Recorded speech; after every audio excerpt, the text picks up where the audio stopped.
Welcome to the Moffitt Method Podcast, where longtime strength and conditioning coach Tommy Moffitt explores everything from the art of coaching, improving performance, sports nutrition, and mental training. Now, welcome your host, Coach Tommy Moffitt. Welcome to the Moffitt Method Podcast. If you're listening for the first time, please take a moment to subscribe to the podcast and share it with your friends. If you're interested in the Moffitt Method remote coaching program or know of someone who may be interested, please contact us via our website, themoffittmethod.fit, or email us at info@themoffittmethod.fit.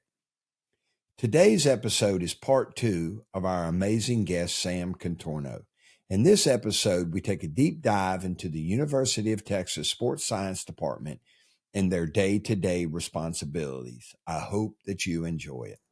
Yeah, so how does the conversation differ when you tell a coach that, this guy has probably topped out today and, we need to find a way to, cut some reps, versus telling a coach that you've got to work this guy harder. If you want him to be able to do what he's supposed to do, he needs more work.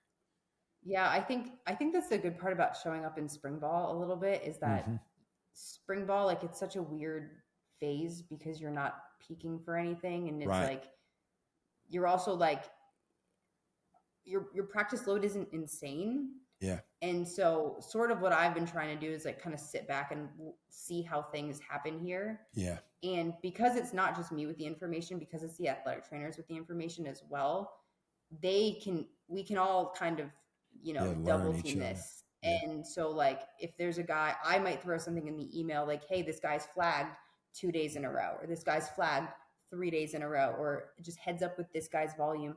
That's just me saying that. Then the athletic trainer might say, hey, this guy's had this going on. Maybe we should limit his reps today. Yeah. So it's like, it's kind of coming at them from a few different angles because our department is in such communication that, we're all saying the same thing, and that is being communicated upstairs. And it's not just coming from me, it's coming from everybody. And so it's like, we have this whole plan. And so we've been able to, really effectively limit some guys that way. Cause it's not just one of us saying, hey, I think this would be a good idea. It's like, this is what I'm seeing. Like, I'm not going to tell you, I'm going to tell you that this is what I'm seeing. And then someone else, athletic training, might say, hey, this is what we're seeing. So this just has to be the plan today. Right. Yeah. And that's, that comes from communication, and that's huge. Now let me ask you a question. This goes back a long time ago, because when we first started using it, we used to track guys live in the games. You can't do that. And then they wouldn't let you. Will they let you now? Can you track live during games and watch it?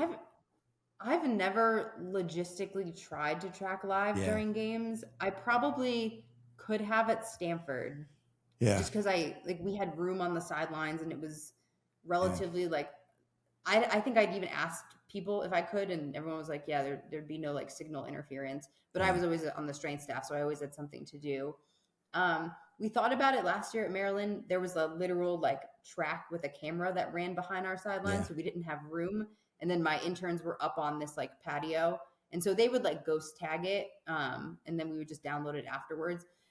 I think the biggest thing with like bang for your buck, like, what am I going to do with the live data? Am I going to go tell someone a speed someone ran? Like, there's nothing that the coach wants nothing to do with me on game day. They don't care. They don't care what speed people ran. Like, if it's not going to make decisions in the game, like, then I'm not worried about it. I actually will just like send myself like a text in like at quarters. Like, if I'm traveling by myself, I don't have my intent, I'll send myself a text on my Apple Watch to tell me like when the quarters are changing, so I can just tag it later. I will have guys come up to me and like, we'll try to guess the speeds that people ran. We'll be like, oh man, you think he hit 22 on that? And I'm like, I don't know if he hit 22 on that, but like the kids are at least asking. And so I think I would care about, tracking live if I knew it was going to impact the game somehow. But if I can stay on the sidelines and like, I end up having to wrangle coaches, I would much rather stay on the sidelines and run around than have to sit behind a computer for a game. Yeah. Can you talk a little bit about training camp? Because in the history of college football is the first 3 days of training camp are hell. And so how have you ever worked on interventions for that, or set up practice, or how would you recommend practice being set up to alleviate some of the soft tissue injuries that you see at the onset of training camp? Yeah, so I can talk specifically about what we did last year at Maryland. I think the first piece, again, goes back to like looking at camp from the year before and understanding what you have to prepare the guys for. Right. And so we had a very specific goal. And my goal is always, I want to hit about 75% to 85% of what our first week of camp is going to be in our heaviest week of the summer.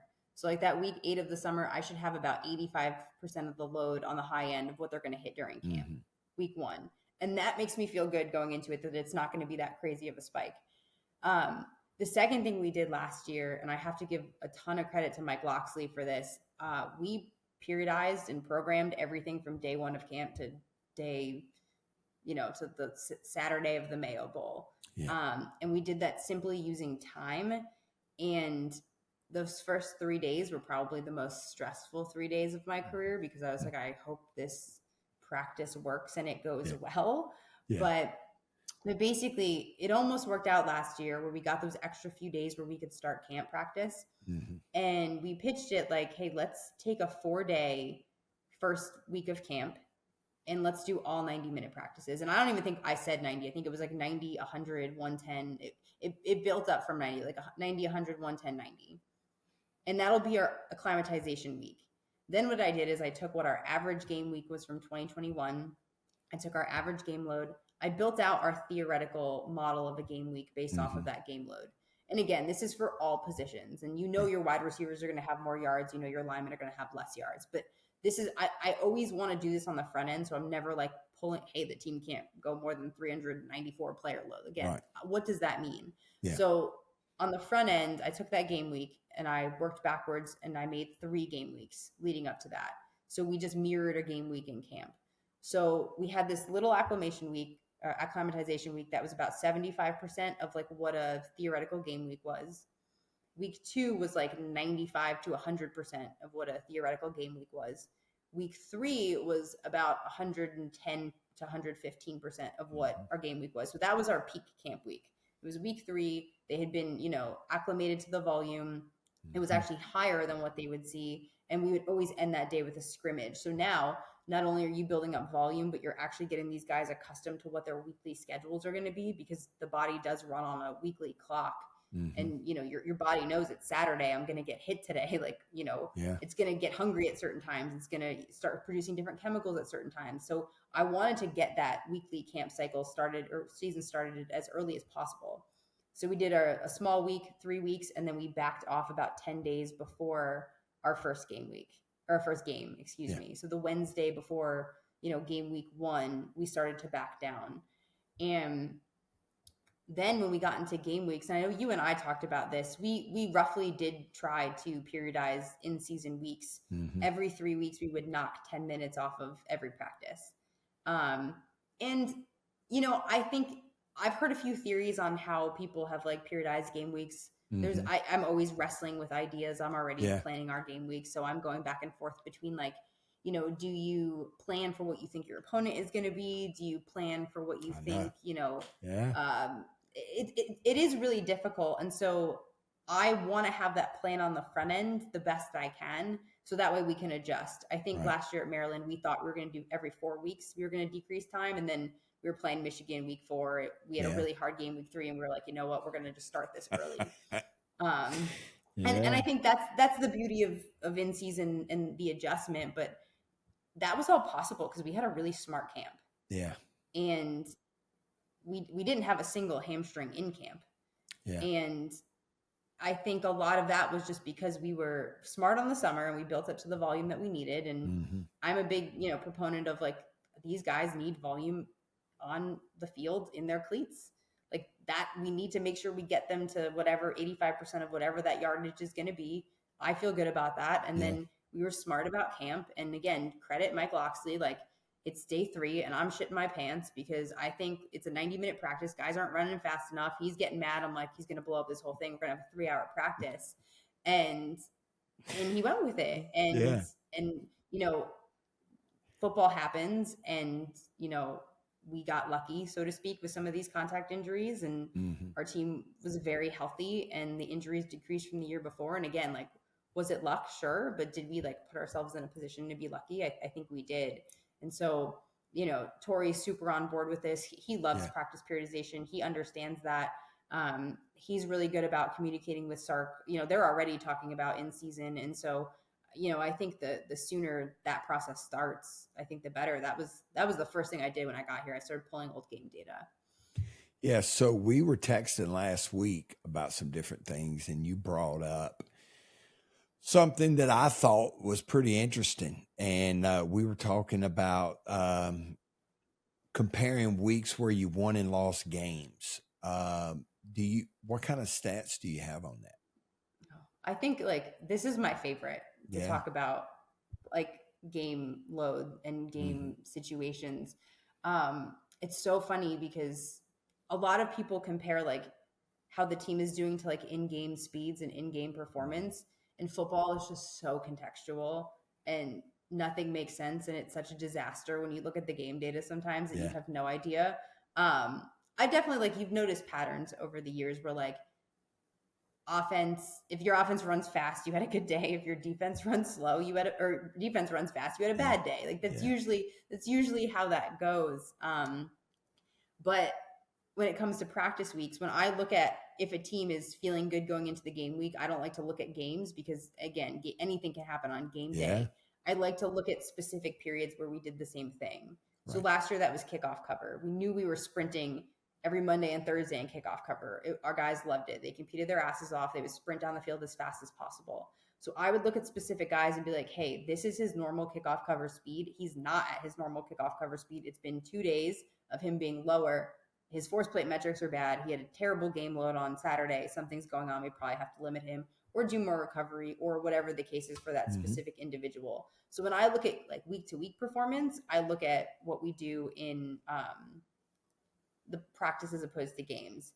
I think it was last year, our 3 fastest practice weeks of the year were our team looks great. We are ready. We are fast. Awesome. The 3 worst losses of the year. And that is just proof to me that you could do everything right preparation wise. And it can rain in Wisconsin and it doesn't matter. There was nothing you could do about speed. Your team could be super ready to play football. And there are so many other factors that affect the outcome of the game. And so all I can do is say, I hope that, I know that they were in a good place on Thursday. I know they ran fast. We're paying attention to the kids we need to pay attention to. But you see that. And I remember everyone's yeah, this was our fastest week. This is going to be great. The outcome's going to be awesome. And you're we lost the game bad. And it's well, I can't predict anything. And that's why I love football. That's why I could never work in baseball. I want the chaos and I want to try to figure out the chaos. But just other game things, I think, I loved our DBs last year because they would do things hey, I want to run 22 miles an hour in a game this week. They're but we can't do it during defense. It has to be on kickoff because if I'm running 22 on defense, I'm chasing somebody. Bad play. And so we would teach them that, and it's hey, I want you to run 22, but you can't do it if you do it on defense. Something has happened. And it's so interesting too to see when an offensive player has an explosive play, the defender who's chasing them is always going to run faster than the offensive player. The offensive player goes into this survival mode where they only run as fast as they need to. And they look at the scoreboard too. It's cheating. Oh, they run as fast as they have to because they're looking at the scoreboard and they can see yourself. And it's so funny because everyone on the team will be man, that guy ran 22 miles an hour. I'm I bet he probably didn't. And next thing you know, your offensive players run 19 miles an hour. The defender chasing him is running 22. They just had the better positioning. And so they got out in front. The other guy's trying to chase him. And so I can't rely on in-game speed to show me what the best, who was the most successful. Because if you're going to look at that, you're man, our running back only ran 19 miles an hour. It's like, yeah, it's all he had to run. What about how does the technology, or how do y'all account for the individual differences in the player positions? Because you talked about this, you commented on it a second ago about the 388 player load or something, but how do you account for the different positions and player loads and distances, and how does that impact what you do for each individual? Like, because you have the team, you have the global team, and then you have the positions, but then you have players that are going to have, different like player load signatures or velocity, and they're like a right tackle, his responsibilities are different than the left tackle. So when you're breaking all of this down, how do you look at the data, or do you look at the data to account for the different types of players, like a real twitchy player and a real smooth player? Does that make sense? Yes, it does. And it's funny too, because this is something that the coaches have noticed too. And this is another big piece of conversation with these football coaches, is that they'll be like, hey, why does this guy have higher player load than this guy? And they'll even start to put together their own theories. Yeah. And, you always see that with like your slower, high effort DBs who like have to cover more ground than your faster, more efficient DBs who know where they're going. Those kids are always going to have super high player load. The other kids are always going to have super low player load. You have kids with certain movement patterns where they might run a little bit more laterally and they have higher player load than other kids. You might have linebackers who are more natural linebackers who know the position, that don't have to cover as much ground as the kid who's taken 6 steps in one direction, having to turn around and go the other way. And so I look at the whole team picture. I have like my acute to chronic breakdowns for the whole team picture. Oh, good. Then I have acute to chronic breakdowns for every single kid on the team. And I look at, it compared to their 21-day load. I look at it compared to their 7-day load. And I also look at it compared to the last 3 sessions. Mm-hmm. And this is something I stole from Andrew Altoff with the Carolina Panthers, the rule of threes. And so if you have like 3 hard practices in a row, I want to flag that. So I'm actually taking, especially in spring ball when everything is similar, and in season, I'll look more like from week to week, like Tuesday versus Tuesday versus Tuesday. But right now, all of the practices are pretty similar. So I'm just looking at their last 3 and their last 7 and their last 21. And it's going to flag if a kid does more in these last 3, or if he's doing more than he has in the last 3. And that's going to show you, and it's all based off of his number. Right. So that's going to show you like really like acute changes in like pretty much like reps and personnel. Right. And that's been super valuable here, because you have a player go down, another kid has to take more reps. His acute to chronic is actually not going to spike if you're looking at the 7-21 day acute to chronic. But if you're looking at this like one session compared to his last 3 sessions, all of a sudden he has 30% more high velocity yards than he normally does. Or for an O-line, D-line, he has 30% more contacts than he normally does. That's going to signify to the coaches that, hey, like this kid's getting more reps. And if that's happening consistently, like if it's 3 days in a row, he's had more reps than he has been having this whole time, then that's something that we either need to like talk about, or he's flagged, or, athletic training is in communication with that, or maybe he's, acclimatized to his own load and he's fine. So that's like been the biggest change that I think has really helped the coaches, because you can see a kid's like individuals change on like a day-to-day basis compared to where they've been. And again, it could be something as simple as like, one kid is limited today, one kid has more reps this one day, and the coaches see that, and they also know that they did that. And so to them, it's like proving that the data is showing them what they're seeing. Right. And so that's been the biggest thing. So every kid has their own player load flag. Good. Because you have, you have your reports that you show the football coaches. You have reports, internal reports for the, strength and conditioning and sports science and athletic training, the people that, because those guys are breaking down film. I just have my bullets in the chamber in case we need them, in case they're not listening with the kid. And we're like, hey, you think it's just catapult wrong with him? Here's everything else. Yeah. And we had to do that once at Stanford, where it was actually the first day we ever used Perch. And this was like my favorite sports science story. And we had catapult, and it was like a Tuesday practice in camp, and our wide receiver ran more yards than I've ever seen a player run at practice. Everyone's loads were high. The next day we force plated and we used Perch, and it was like day one of this like beautiful auto regulation program we wrote. Yeah. We're so excited for this. And the kids could literally not hit the speed with we had like 60% on the bar, and these kids were like trying to jump. They were going down like 40 pounds. They could not hit anything. We're like, oh, we are the worst strength and conditioning staff in the entire country. Like, what did we do? But we looked at catapult, we looked at force plate, we looked at Perch, and we were like, oops, like they're smoked today. And that was the only time we took all those three things to Coach Shaw, and we were like, listen, they did too much at practice yesterday. We have these two pieces of tech to back that up. Let's take 30 minutes off of practice. And he did it. Yeah, I heard Travis Mash say last week, I was listening to him talk about, velocity-based training. Mm-hmm. He was talking about force plates and everything. But he said when your athlete, when anything that you're testing or doing starts to slow down, they're tired. Yeah. And that's as simple as you can put it, Mm-hmm. And the good thing about what you're doing is you're not making global changes based on what you see from one position. It's individualized, and coaches and assistant coaches are more apt to listen and pay attention to that than you coming in there, waving a flag, and mm-hmm. telling everybody we've got to stop practice. So, and that's how we handled it, but what's amazing is you have all this stuff that you do. And the poor guys that worked for me for so long did it all. Those poor guys were coaching on the floor. And you've done it yourself. You've coached on the floor. I'm so glad I don't have to anymore. Yeah, that's you know what sure. that's like. And man, my poor guys were banging these reports out after spending all day on their legs. And Tory back then and his staff did it because I remember, and you keep talking about him and his involvement and how fired up he is.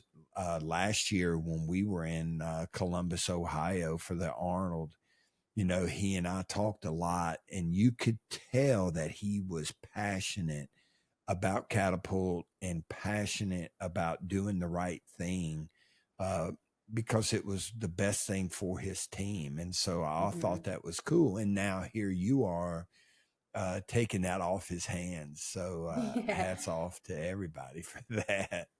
Yeah, I'll never forget the amount of time that I would spend with our wellness survey data. This was when I was first learning how to use it. And, you'd be coaching 4 groups, and then you're chasing guys around, and then you have to go do things at practice.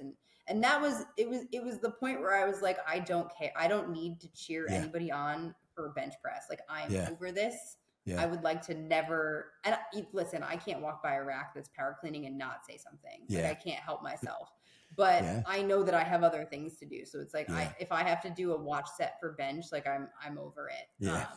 And that's when I knew I wanted to be a sports scientist. Yeah. That was the moment that I was like, okay, like now I've been a strength coach long enough. This is the direction I want to go in. Yeah. That's awesome.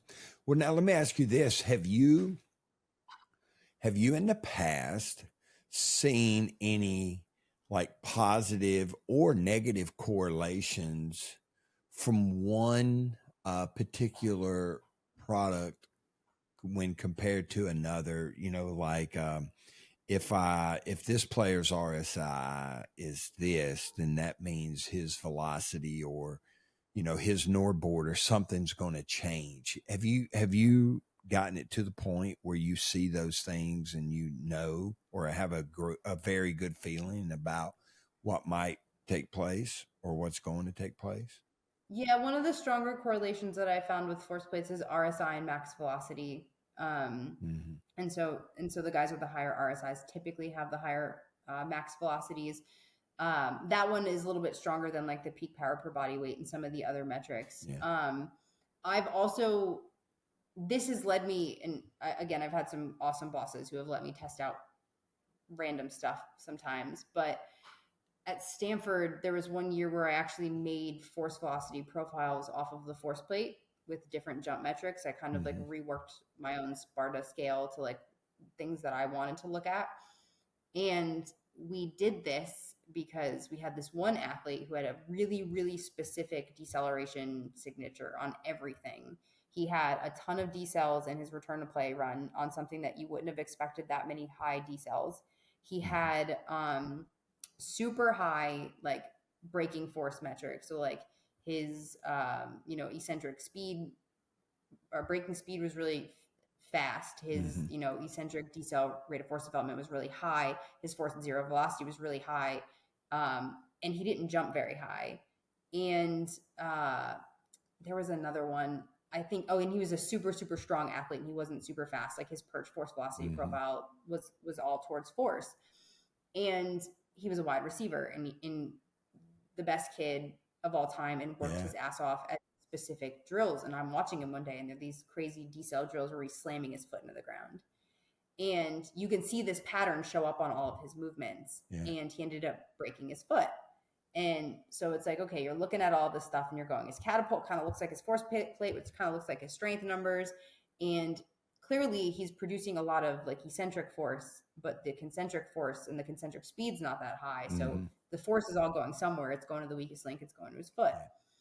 And this led us down this crazy rabbit hole where we built out all of these like plyo buckets based on guys' force plate jumps. Right. And enough guys were the same, like their sprint profiles and their jump profiles were like, I think this will be really cool. And we did it, and they definitely got better at jumping. Yeah. If I had to do it again, I would probably base everything in the weight room on their sprint profile. If I had to do it over, do I need to get that cute where I'm just trying to get their vertical jump better, or would I rather take what they're not good at on the field? Like if a guy is super strong but super slow, I'd rather have him lift really light stuff really quickly in the weight room. I'd rather have him work on max velocity stuff on the field. I'd rather have him do like assisted plyometrics to like increase that all around. Right. And so I've done it really specifically with each technology, but if I had to do it again, I would do it all based off their sprint profile. Yeah. And so something it's pretty glaringly obvious too. It's good, because some sports scientists or people who are in the field sometimes don't have as much of a background of what's going on in the weight room. And you understand what you're doing in the weight room, why you do things in the weight room, and then you also know the scientific aspect of it. And so that's super to hear you be able to talk about all of that and confident in speaking it too. So that's awesome. Yeah. And the best part about my staffs too is that like, I don't care so much about what exercises we do anymore. Yeah. And so I'm more than happy to provide the scientific explanation of what I'm looking for. Like, let's do assisted plyometrics. I don't care which ones they are. Do we want to do like, banded jumps? Do you have other ideas? I don't care. I'll give you the framework. Yeah. But I'm overspending time arguing between what exercise we're going to do. Yeah. You just need an outcome. I've had good creative staffs to be like, hey, I want to do this. Great. I just need it to be, eccentrically based or whatever it is. Yeah. Now, how do you like EliteForm compared to Perch? Because you've used both, right? Y'all had Perch at Maryland. I have. Some have it. They have their advantages and disadvantages each. Yes. So I love Perch. I love, the people that work there. I think they're a super innovative company. I always appreciated them because I had them at Stanford. We were the first Pac-12 school to have them. And then I had them at Maryland, and they're a super innovative company. And they were always, the first Perch product I got to the last Perch product I got, they changed so much. And they were always, half of the software updates were probably because I was calling Jake and yelling at him. And something wasn't going Jeremy right. Was, so you understand, but they're so good about doing things to improve their product. And from a like user interface standpoint, I think they're the best in the business, just from my athlete being able to go into the system, put up the number they need to, the little barbell to like put in their weight and get a reading. And so like, I loved Perch from that aspect.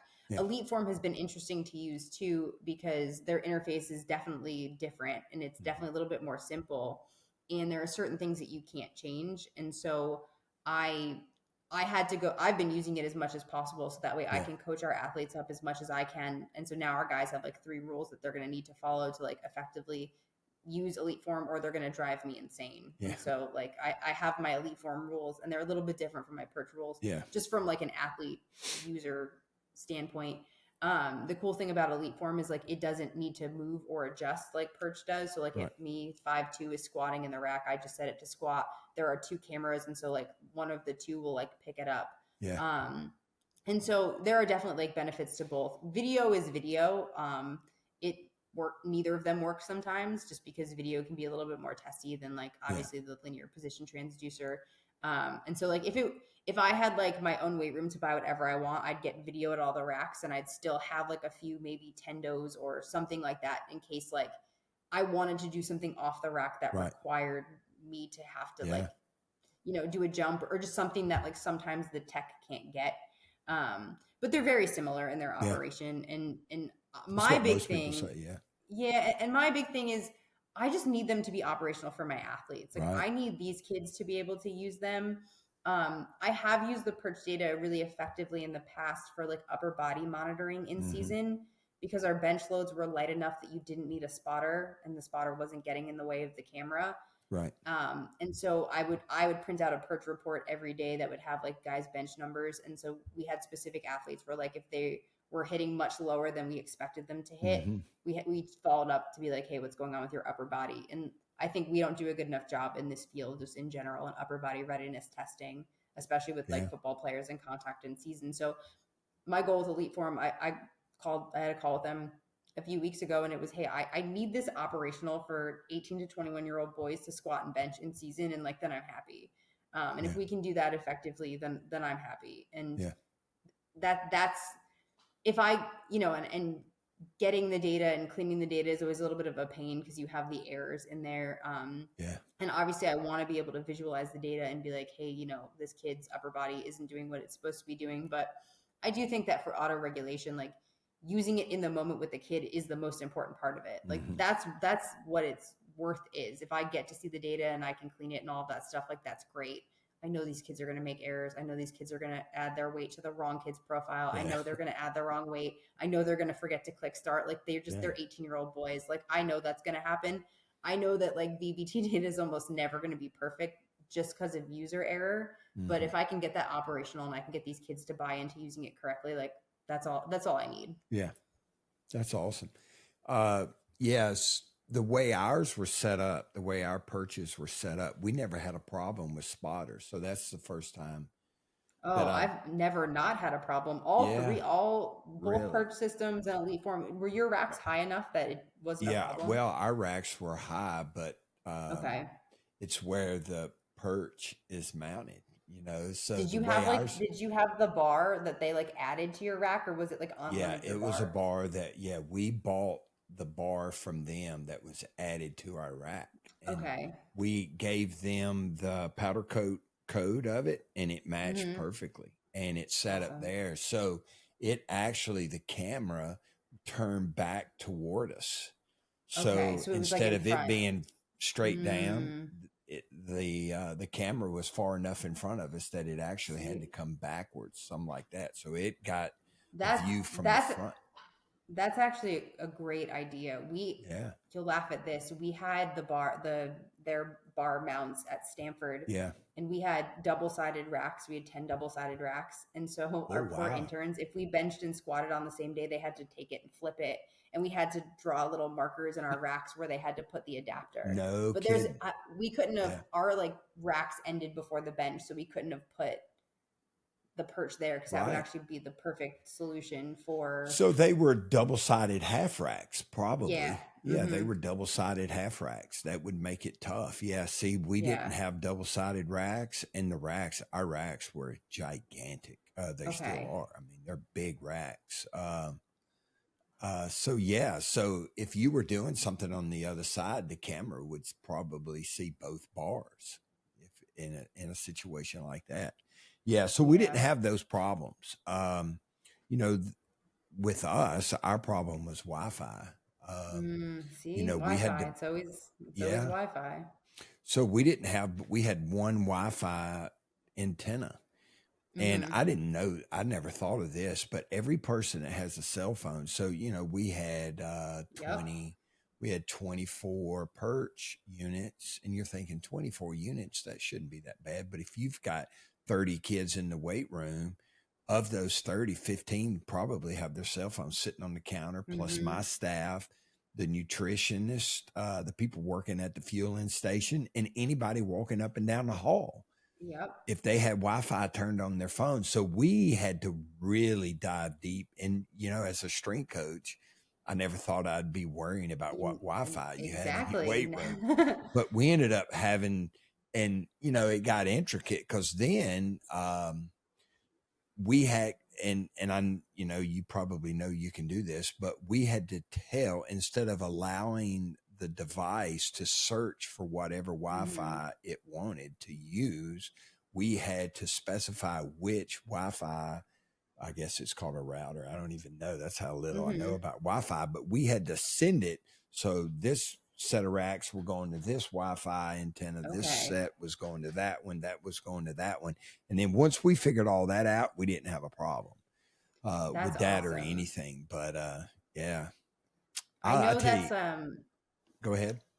Oh, I was just going to say, we had to do something at Maryland like that with our indoor facility where we had to get our own network set up so I can stream Catapult to an iPad because there were too many cell phones on the field and you couldn't get reception. Right. So they had to literally install our own network for it, which that would be actually a really easy and convenient fix for Perch too. And I never thought about that. Yeah. So a long time ago when we used Catapult, so we would go on Google Earth and we would mark out the different stadiums. So when we got to the stadium, so you had to do that to watch it live. And then we had to make sure we got Wi-Fi. My video guy really is the one who did it. He would get the Wi-Fi password from the home team.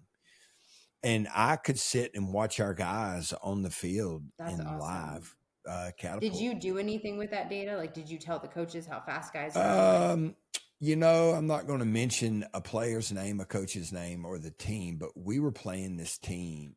Well, it's kind of, I can't tell you the whole story, but,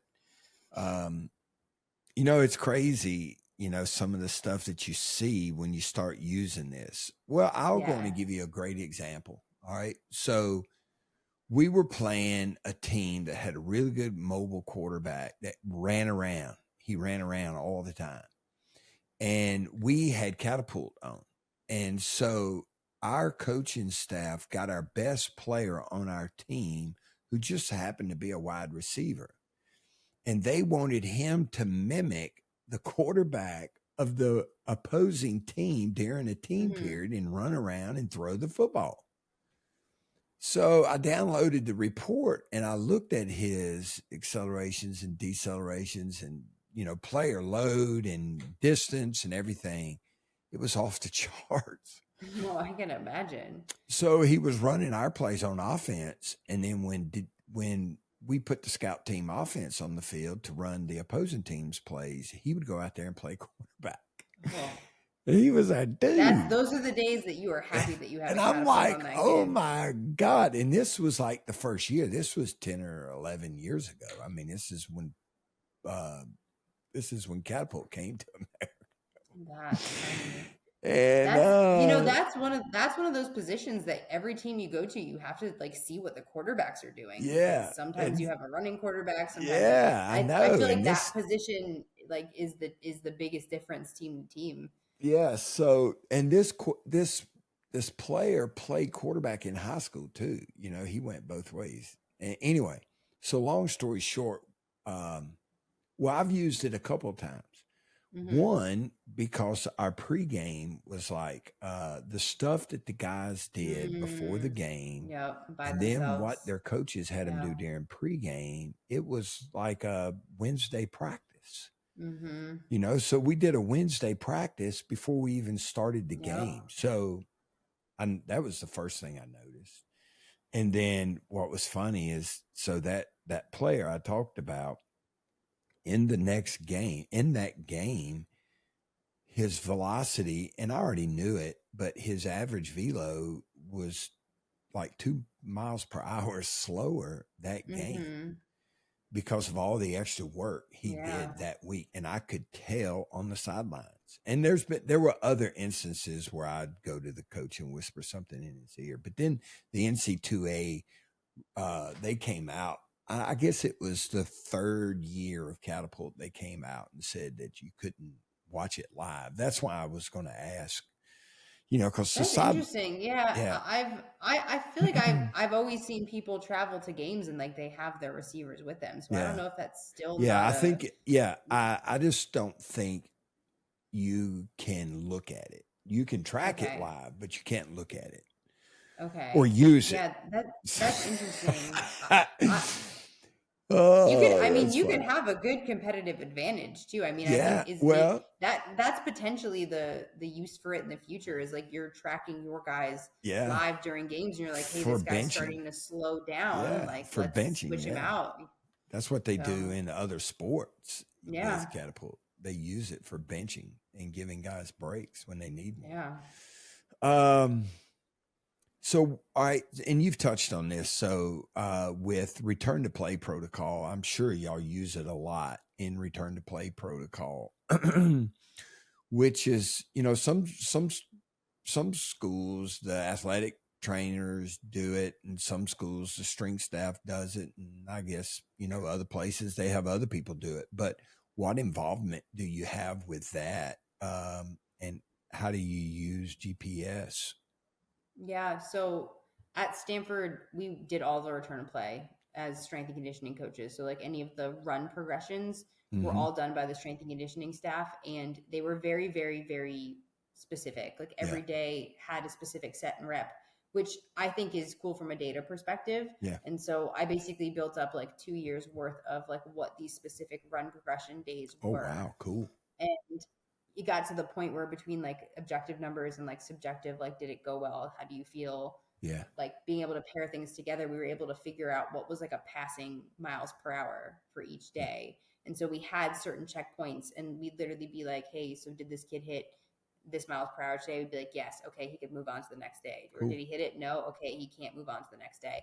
And that was from doing like really specific run progression days. And so it's great to have that data. And so I kind of always bring that with me. And I start there when I'm thinking about return to play. But the really great part about this Texas athletic training staff and why they've been so good is that we're always in communication of the data, and we have a plan for our return to play guys, volume wise, and what they're supposed to be doing that day.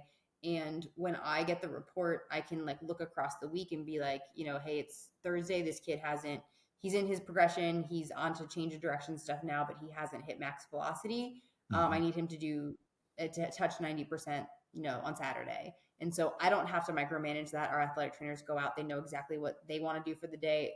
I don't care how they get there. We just need to get max velocity efforts. Or, hey, okay, this kid is going to, he passed his, sprinting progression and we're starting to move him on to some change of direction stuff. We want to get him into Indy by this date. Okay, he needs to do a little bit more change of direction to get him, he needs to do a little bit more work. And what's great is, again, like they get to be coaches in that sense. The athletic trainers, they get to be the ones, they get to do the drills they want to do. They know exactly what the goal of the day is and they execute it. Or something as simple as like, we were inside 2 days last week because of the rain. And the first day we were inside, our athletic trainer was like, hey, like, since we're inside, like it'd be stupid for this to be our sprint day because we're not going to get any, miles per hour data. I'm going to have them, it's going to be an extensive change of direction day. And I'm going to get them a lot of like change of direction volume because we know we're going to get it on the accelerometer. We know we're going to have that data. We can calculate that to their progression. And then if it clears up, we'll run them on Saturday. And so having staffs that can speak that language and know exactly like what the plan is, like it's been awesome. And so, they love to use it. We use it for everything. So similarly, like we'll have kids, we're like, this is their goal for the day. Did they achieve what they wanted to achieve? Yes, great. We can move on. No, okay, we might have to repeat that again. So we use it for that. We use it for limited guys in practice. We're like, if this is the best thing for coaches too. We tell them, hey, someone's limited and they don't limit them and their load is the same as all the other full go athletes. It's like, that's easy. Like, hey, this kid was supposed to be limited, and his load's exactly the same. So all that stuff on my report, they're all actually like tagged and sorted by what their status is. So like you can see who's full, who's limited, what their loads are, how that compares to the rest of their group, how that, they'll still flag if their 3-day average is over what it has been. So those guys are going to flag more often, but they're supposed to flag more often. And that's a coaching point in my report. It's like, hey, this guy flagged for high velocity yards, but that was his plan today. He ran 90%. This is a good day for him. So we use it for, we use it for return play all the time. We use all of our other testing for it.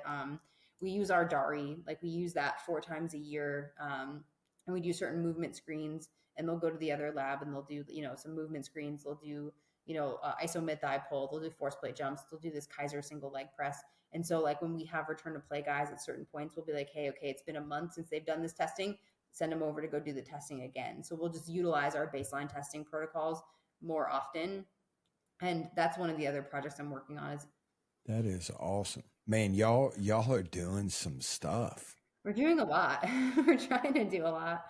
But yeah, we couldn't do this if we didn't have the staff that we did. Yeah. Because everybody's bought in, everybody wants to do this, everybody's doing their piece of it. So it's not like me sitting in an office, like freaking out because I have 12 projects to do. It's maybe I give some direction, and that's sports science. I foster communication, and I foster the direction from time to time, whether it's volume or the testing, or like you guys tell me what you're looking for. Like that's the best thing I've ever said to an AT. Like what are you looking for from numbers? Like what do these guys need to hit for you to feel good about their progression? Because they're the gatekeepers of the progression. They can tell you when a guy's cleared. So like, what are you guys doing with them? How can I objectify that? How can I communicate that information to the people who need it?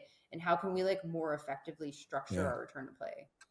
And then all of that information is going to Coach Beckton and everyone in the weight room also. So everyone's on the same page. And the force frame, I'm sure it's used as part of that evaluation and everything. Yeah. See, go ahead.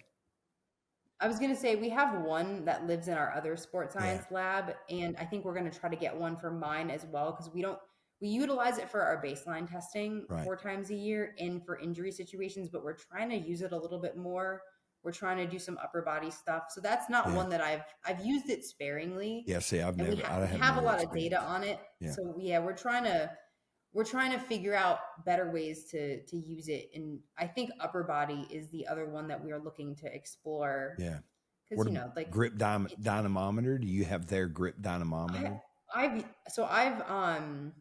I demoed it at Maryland, and we were going to get some. I really liked them. And so then it's huge. It's great for upper body strength too. Yeah. And we have since we have the force frame and we have the DARI. So the DARI gives us like ranges of motion.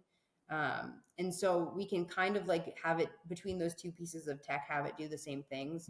So I think the plan is like come up with all of our protocols. If there's stuff we're missing, if like we think that's an important piece that we don't have, then it would be to get something like that. Because I think upper body, we don't, as a field, like it's harder to test. The force plate tests are all difficult to run. I know. Yeah. We tried that one time.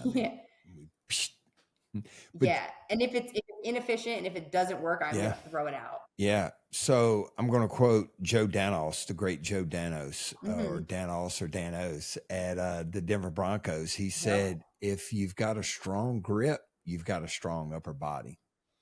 And that's true. You can tell when you shake someone's hand that he's strong. And that would be a great like readiness marker for like the O-line, D-line. Yeah. Joe swears by it. So I know that's something that I need to look more into, but. Now, did you have experience with DARI before you got to Texas? No, I've never used it. There's literally an unplugged DARI in my office. It takes that is up my amazing. Whole office. So I need to first I need to learn how to plug it in. So that is my first project. That is amazing. Yeah, we never had one.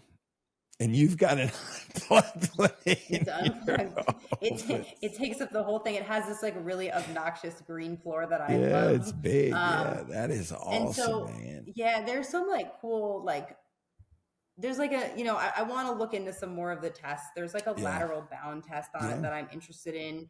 And that kind of all came about because I think one of the coaches, we were talking about player load of one of these kids, and it turned into what does this force play look like? Then it turned into like, what is this technique he's doing wrong on the field? And I'm like, man, I would love to have, I think the one thing I've always been missing is like video analysis. Whether that's in sprinting, like having an actual software. I've never really used a video analysis software. So now that I have one, like, I think that's a piece that's always been missing for me and my program. And so how can I best utilize this Dari to like do some more football specific stuff? Mm-hmm.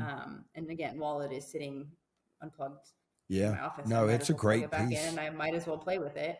Yeah. First time I ever saw one, it was at the University of Missouri. We went there. My oldest son went there on an official visit for baseball.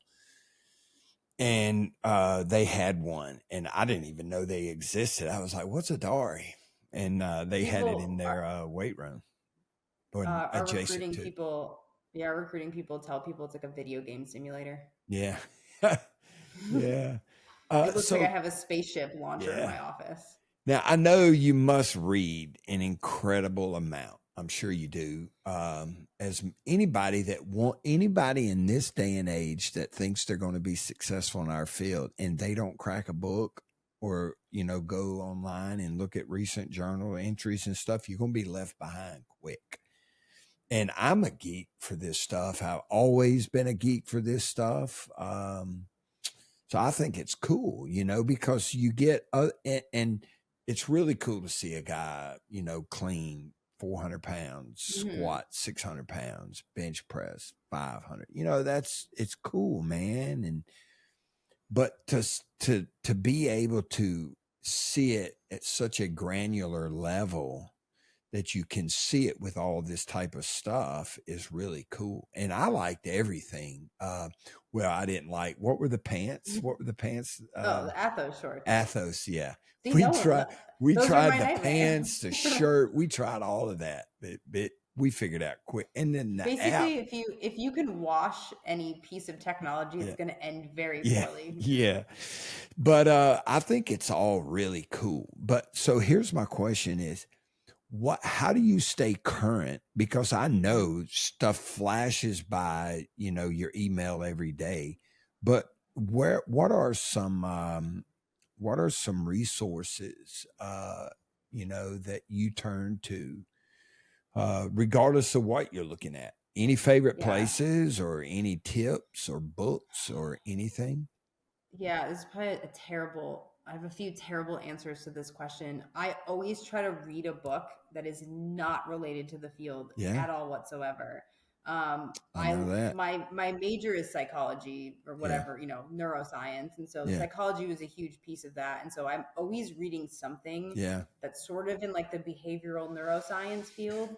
Just like for like, I don't know why that helps me relax. It sounds like a crazy thing to say, but like reading something completely outside of the scope actually sometimes helps give me better perspective on like what I'm currently like reading or what I'm currently doing. And so like I also like buy textbooks. Like sometimes I hate not knowing things and I'm obsessive and I always feel like I need to know more and I don't know enough. And so I'll buy textbooks and like flip through textbooks on like something completely random. Like I don't know biomechanics, so I'll buy a biomechanics textbook and I'll flip through and try to get some of the basic principles out of that. I also, if I have a piece of technology that I'm using, I'll research literally everything about it. So like thermohuman, like I've researched like the other things that they use this camera for. I know more about like how construction sites like use this camera to like, I love thermos. Test. Yeah. Like I didn't know that that's where this came from, but like I can't just know what the tech does. I have to know like everything about how we got to this. And so that's something I'll dive into with any piece of technology. I'll read all the research out there, or I'll read all the like, different research on even that has nothing to do with our field, but like how are people using it in other fields. So that's one that I always do. And then when it comes to like what else is out there in sports science, I talk to so many sports scientists. And I feel like this is such a cool field because it's so new and there aren't that many of us, and we're all like around the same age, and we've all come from pretty similar experiences in like strength and conditioning, or again, even the ones in research, like we're all figuring it out together. So the amount of time I spend talking to other sports scientists is where I find out about all of the cool shit. I'm like, what are you doing? What are you doing? I remember like my friend who I told was stupid when he first did the GA. We played against each other. He was at USC and I was at Stanford, and we were like rival sports scientists, and it was like a hysterical, like, you know, full circle moment. And I remember when he got his first force plate, I got my first force plate. We're like, what are you looking at? How do you turn this thing on? Like, where do I plug this in? Like, and we were just bouncing ideas off of each other. Jeremy back in the day sent me your guys' force plate setup with the plate in the floor, and like I mimicked that with concrete. It went horribly at Stanford, but I didn't know what I was doing, so I reached out to him. I'm like, how did you guys set this thing up? Like, and so I've learned more from talking to other sports scientists, because we're all trying to figure it out. And that's where I find out about cool tech. And then I'll be like, oh, you think that's cool? This is how you're using it? Let me go look at it. And then I'll go dive down my rabbit hole. Yeah, the thermal. So it's called Thermohuman. Is that what it's called? Thermohuman is the company. Yeah.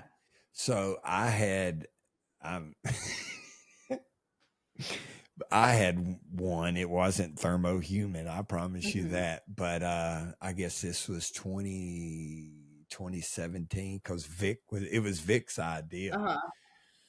And it was so cool to see you know, what was going on from the beginning of practice to the end of practice, and you know, where guys got hot, where they were cold, what made them hot, and how quickly they went from cool to hot when they went outside, and then how long it took them to cool down. Even though we would come inside, it would take them a long time, their equipment and them, the players, to cool down back to pre what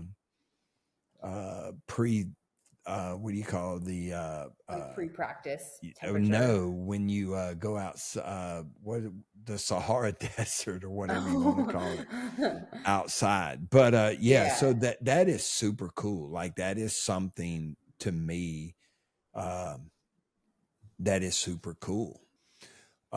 Any advice that you would give aspiring young sports science professionals? Yeah, you have to play with all of the tech, and you have to break all of the tech. That is my biggest advice. You can read textbooks, you could read research articles. That's right. And until you have a line of football players waiting at your force plate and it's not working, and you figure out why it's working, like that's, or like the perch isn't working and you're climbing on the rack and you're trying to unplug you're it. Up there, that's how you become a sports scientist. Is you figure out really quickly how to fix things, because you have to. So that, like, the most hands-on experience you can get. And I always would tell my interns this, like, if you like sports science, you're going to read, you're going to learn the metrics, like you're going to dive into those rabbit holes. If that's what you want to do, like you're going to learn a programming language, you're going to, you're going to learn that stuff, but like, you have to get your hands on it. You have to break it. That is the number one way to learn how to do this. It has to drive you insane. And the day that it like drives you insane, you're like, okay, yeah, I'm a sports scientist. I understand this now. Yeah. And the devices are better now than what they used to be. You know, even our force plate had wires, and now they're wireless. The Tendos, I feel like if you drop that Tendo, it wasn't going to break.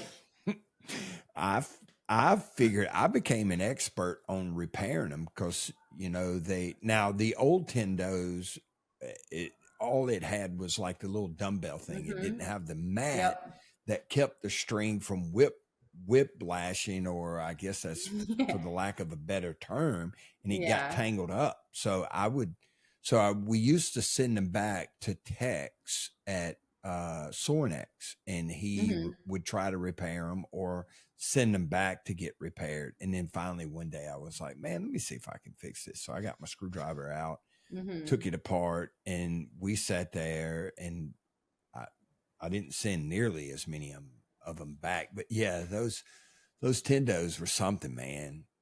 It's, the field has come so far. It has. It definitely has. The amount of times that like I've had to pull out a screwdriver and like, dig through. I'm like, I can't believe this is my life now. Like, who let me be this person who's like unscrewing bolts on the force plate like that?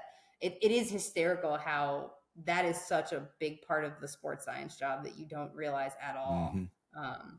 But I mean, I love the old school tendos, man. Now I feel like things are so fragile now, and it's like, oh, like the wind blew and my Bluetooth isn't perfect, and all of a sudden it shuts off, and the whole team is staring at me. Like, there's no better indoctrination into sports science than or even strength and conditioning, than when you're trying to run flying tens and your lasers don't work and you're getting screamed at. Like people need to go through that, like to be a strength coach. Like that should be part of it. Like you have to get yelled at when your lasers aren't working. What kind of lasers do y'all have?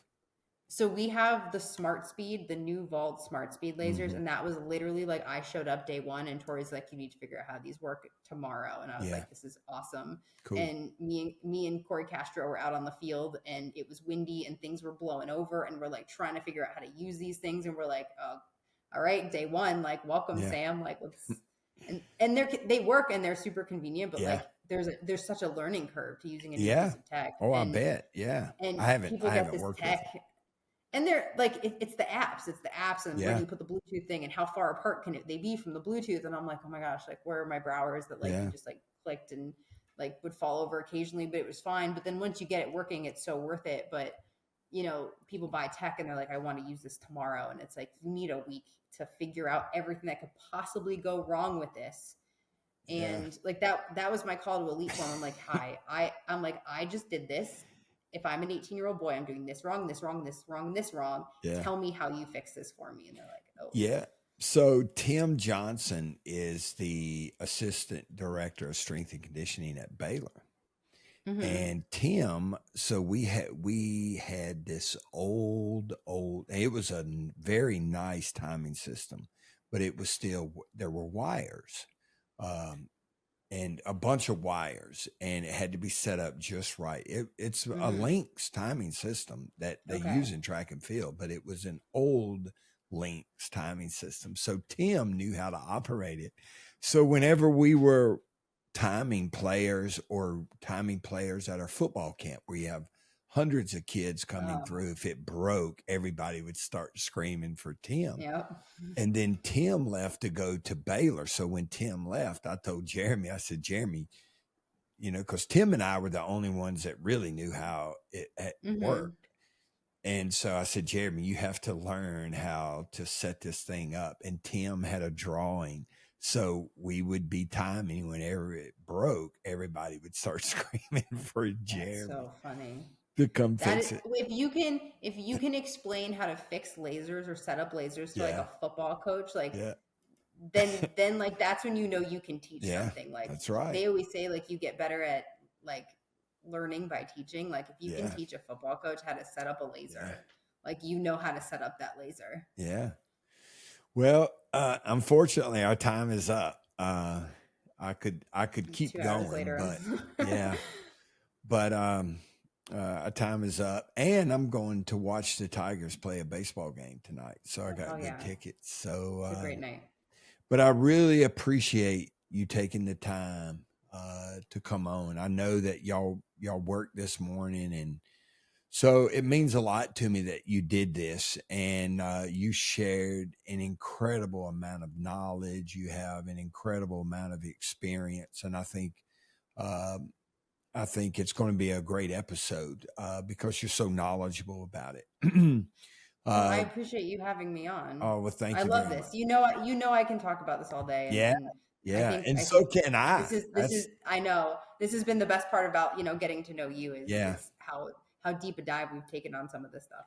Yeah. I mean, I don't have anything else to do, but I was always intrigued by it before. And, it was always, I just always liked how you could get so granular with it and go so deep in it. And it doesn't matter if it's, and I bug, cause I don't have any of the pieces now. I don't have any GPS. I don't have any type of velocity-based training system to play with. So my old assistant coaches are my sources, Mm-hmm. And so I bug them all the time about it. Hey, can you send me this? Can you send me this? Mm-hmm. What are you doing about this? So, this was something that I was looking forward to. This was an episode that I was looking forward to doing because I would be able to talk about it some. And like, you could talk an entire day just on catapult, and the same about force plates and velocity-based training and return to play. So it's good that we were able to sit here for an hour and a half or more, an hour and 40 something minutes. I don't even know, 2 hours. Oh, wow. This is a record. I just looked 2 hours and 15 minutes. So it's cool that we were able to do that, and we could go for another 2 hours. We could. So it's that's good what's that you have cool a baseball about game this to go field. to. Yeah, it's growing. It is. So you can follow Sam on Twitter and Instagram at Sam_Contorno. And I hope I pronounced that right, Contorno. That's exactly it. Yeah. So again, it's on Instagram and Twitter at Sam_Contorno. This brings us to the end of today's podcast. Thank you very much for tuning in. Please, if you haven't already done so, follow the podcast and share it with all your friends. And if you don't have, I'm going to steal this from Les Spellman. If you don't have any friends or you don't have many friends, send it to somebody. We need it. And so please check out our website at themoffittmethod.fit and our Instagram and Twitter accounts. And please, if you have any questions about the Moffitt Method, our training solutions for schools and any schools, all types of schools and sport organizations, go to our website, sign up for an introductory phone call. And if you don't need us and you know someone that may need or has a use for the Moffitt Method and our training solutions, please share our info. Have a wonderful day. I hope you enjoy this episode. Be strong in everything you do, and we'll see you again next Wednesday.